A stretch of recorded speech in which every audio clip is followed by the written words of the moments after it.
Okay, you need to listen to me. Treat this explainer not as your typical analysis, but, well, as the frantic, completely hopeless final recording of a doomed high sorcerer. Listen carefully, all right? Because the entity I'm about to describe to you, it doesn't care about the boundaries of my world, and it could literally bleed right into yours. I need you to understand exactly how our perfectly ordered reality completely unraveled. A force that bleeds into reality from the future. Just saying that out loud fills me with this breathless terror, even now. We honestly thought we were the masters of our domain, you know? We thought we had the perfect counter strategy. But then we had this sudden, chilling realization. The chaotic entity we were so desperately trying to defeat, it had already claimed our weapons before we even raised them. So, picture this. It all started in the ruins of the Jagged Spire. There we were, our desperate coven of high sorcerers, just huddled together in the ash and rubble of our greatest monuments. We were terrified, for sure, but we were also still clinging to this pathetic, desperate illusion that we could somehow find a rational pattern within the chaotic stains spreading across our world. We just wanted our architecture of stasis back.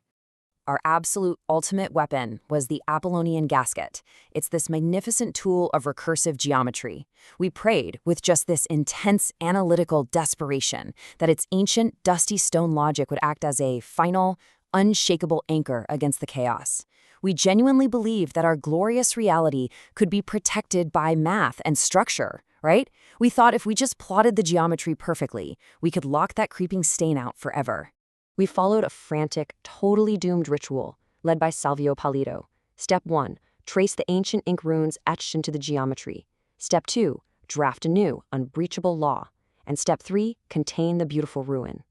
We just stood there watching him work, foolishly believing that this rigid, step-by-step drafting process could actually hold back a cosmic tide. But here's the true nature of what we were actually up against: the living ink. It's a chaotic, wildly willful substance that completely defies all geometric order and structure. I mean, think about our rigid, step-based hopes, and then compare them against the horrifying, shifting, completely unpredictable nature of this living ink rapidly closing in on our sanctuary. You literally cannot build a cage for chaos.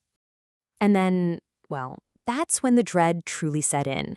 We didn't just awaken some rogue mage, no. We awakened the architect of Inkblot, a great star of high time. It manifested wearing this fractured crown of spinning clock faces. And when I say spinning, I mean rotating at impossible, mind-bending speeds. The tone in the Jagged Spire shifted instantly from desperate hope to pure, paralyzing dread.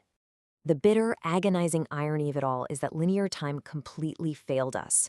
First, timelines overlapped, then they began to fray, until the future simply bled right into our present. We were fighting chronologically, like mortals. But the architect, it operates completely outside of chronological order.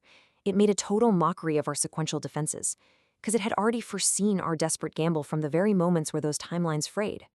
A clean piece of parchment begging for a spill. That was the architect's perspective. It's exactly how it viewed our precious, infinitely complex Apollonian gasket. We thought we'd built an inescapable geometric cage, but the architect looked at our ultimate recursive structure and saw nothing but a blank, sterile canvas just waiting to be defiled by its ink. I am never going to forget the heart-stopping terror of this next moment. Imagine watching the faded ink of our most ancient, powerful records suddenly begin to stir. The architect slowly raised a hand composed entirely of smoky, iridescent starlight. With that single gesture, it corrupted the cosmic ledger across time itself, rendering literally every single one of our legal decrees completely meaningless. Witness the exact moment our reality broke. Our ancient, dusty stone logic stood absolutely no chance against the bleeding runes of high time. We watched, paralyzed, as our brittle logical structure dissolved. It was horrifyingly fascinating, honestly, to witness the architect actively use wet, bleeding runes to rewrite the gasket's surface across the high time resonance. It didn't just break our tool, it rewrote its purpose entirely. Our ultimate shield was fully weaponized against us. The gasket violently transformed into a physical conduit. Its perfect recursive circles expanded into massive dark apertures. And through those gaping wounds in reality, the architect's silhouette of liquid midnight physically manifested right there within our ruined landscape. The visceral, agonizing horror of what happened next is permanently burned into my mind. As the architect stepped through, the newly drafted runes we had just carved spontaneously liquefied. They bled directly off the metal, splashing right onto the purple and gold robes of Salvio Polito and soaking into our own trembling hands. The ink was alive, and it had finally found us. This was the colorful death, and it overtook Polito right in front of my very eyes. It looked like this iridescent starlight-ringed stain. But you want to know the true horror? It doesn't break your physical body. Instead, it dissolves your very history, your past and your future, into the ultimate stain. It tethers the victim's essence directly to the ink blot itself, totally rewriting who you were and who you ever could be. The infection of whim. Those were the architect's mocking words to us. We tried to isolate the chaos, to cure the universe of it, right?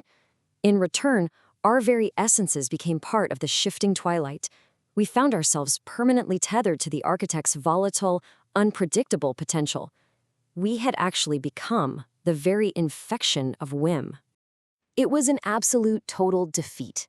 We devoted our entire lives to the architecture of stasis, but it was entirely devoured, totally eclipsed by the sovereign of the stain's new horizon of chaos. Our rigid order, our laws, our ancient sanctuary, they were all swallowed by a volatile reality that we could no longer map, measure, or even survive. And as if the architect wasn't enough of a nightmare, its physical arrival shattered our ancient bindings. The three spirit siblings were unbound. They reveled in this final unbinding, ensuring that no law, no geometric anchor could ever be drafted again. Because from that exact moment on, the ink itself would simply turn against the writer. The world became a wet parchment sheet. The living ink of the siblings and the ultimate stain of the architect have fully merged.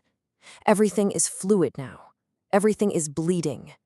We, the once proud high sorcerers, are now just fading footnotes in a history that is actively, aggressively rewriting itself. So when the ink of reality writes its own rules, who can possibly survive the ultimate stain? I look at my own hands right now and I see the iridescent starlight ringing my skin. My history is dissolving as we speak. There is no counter-strategy left, only the dark, permanent victory of the chaotic ink. Please heed this explainer as a final warning, while your reality is still your own, before the ink finds you.